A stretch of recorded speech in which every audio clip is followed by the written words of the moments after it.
অবিরাম বৃষ্টিপাতের কারণে এক প্রকার লণ্ডভণ্ড হয়ে পড়েছে বড়খোলার বিভিন্ন এলাকা। বিশেষ করে জাটিঙ্গা ও বরাক নদী ভয়াবহ রূপ ধারণ করায় নদীর প্রবল জলস্রোতে বড়খোলার বিভিন্ন প্রান্ত জলমগ্ন হয়ে পড়েছে।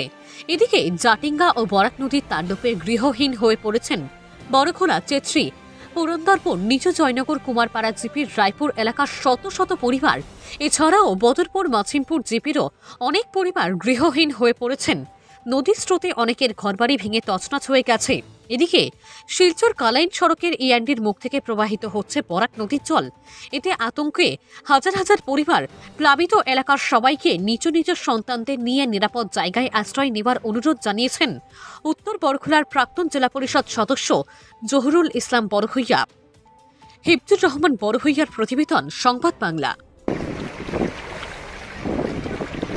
জাটিঙ্গা নদীর জল এবং সঙ্গে বরাক নদীর জল একত্রিত হয়ে চেশ্রী, বড়খোলার চেশ্রী, এটা কটাকাই পার, মানে জল আর জল।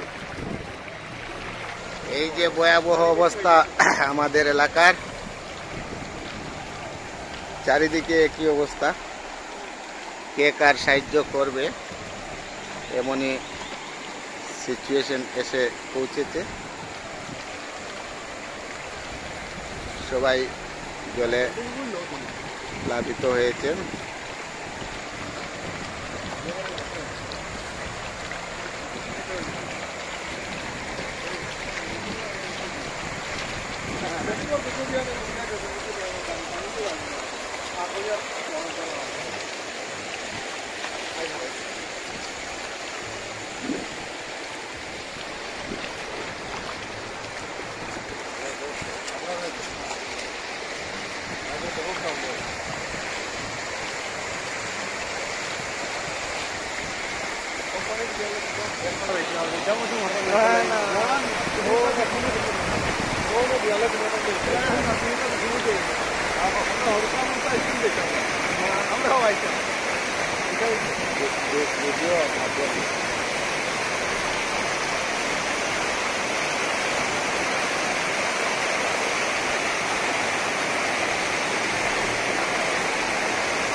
মাছ ধরার চেষ্টা করছেন মানুষ।